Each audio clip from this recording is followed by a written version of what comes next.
100 years, so like 2123, we will all be buried with our families and friends. Strangers will live in our homes that we worked so hard to build, and someone else will own everything we have today.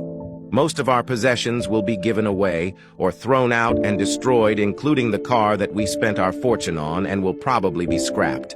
Our descendants will hardly know who we are, nor will they remember us. How many of us know who our grandfather's father was? After we die, we will be remembered for a few more years, and then we're just a portrait from someone's wall.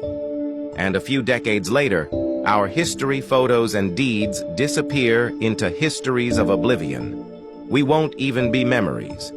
If we pause one day to analyze these questions, perhaps we would understand how pointless it is for us to worry about 95% of the things that consume our minds daily. If we could only think about this shortly, our approaches, our thoughts would change, and we would do things differently.